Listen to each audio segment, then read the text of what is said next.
Y stoc, gwerth miloedd. Anodd ei warchod yn enwedig mewn mannau diarffordd. Mae dwyn yn drosedd gyfarwydd I ffermwyr, ond mae trosedd yn newid hyd yn oed ar y fferm.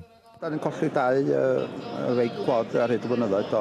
Ond mae o'n gwneud rwy'n boeni bod yna rwy'n o gwmpas yn gwylio'r ffarm ar ôl I dwllu. Mae yna gymaint o ddwyn ymlaen dos, a bethau mor byd yn mynd ydy. Be am bethau fatha ar y we digidol trosedd seibr math yna beth? Pa mor ymwybodol neu gofalus ydych chi o ran pethau fel yna? Da ni'n mynd dallt yna. Dwi'n mond yn dallt y ffôn. Wel, dwi'n mynd llawer ar y ochr yna, di gwir. Y wraig sy'n charge yn ar map. Dyna pam bod bod seli fel hyn yn bwysig, bod pobl yn gwerthu yn y sel, ti'n mo, a dim online a ryw... Yn y sel, da chi'n garantid o brynwr, a da chi'n garantid o'ch pres, dydach, ti'n mo. Mae'r troseddau'n amrywio o ddwyn cerbydau a offer eraill I ddwyn da byw, I ymddygiad anghymdeithasol ar dir, y fferm. Ond nid dim ond yn y ceie ac ar y biarth, mae angen gwyliadwraeth. Gyda mwy a mwy o'r gwaith yn cael ei wneud yn ddigidol ac ar y we bellach, dyma ran arall o fywyd y fferm sydd angen ei ddiogelu, medda'r heddlu. Mae'n hwn am cymgyfrif bod hanner yr holl droseddau yng Nghymru a Lloegr bellach yn digwydd ar y we.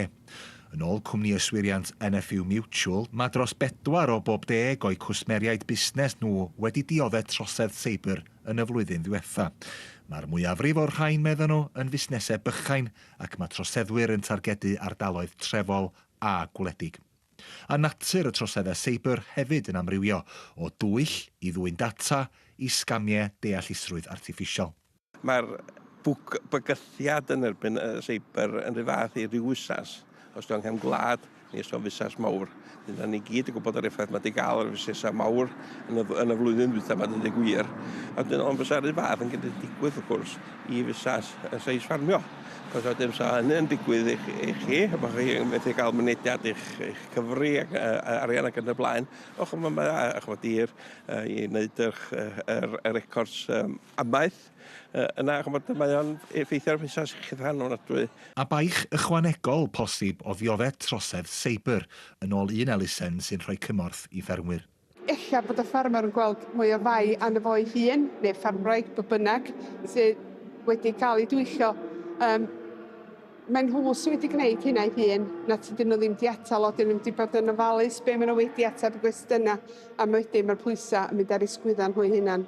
Mae hynna yn medru bod yn boen meddwl. Wrth i'r oes newid felly hefyd ei throseddau. A'r neges heno ydy bod angen defnyddio pob dull I warchod y fferm.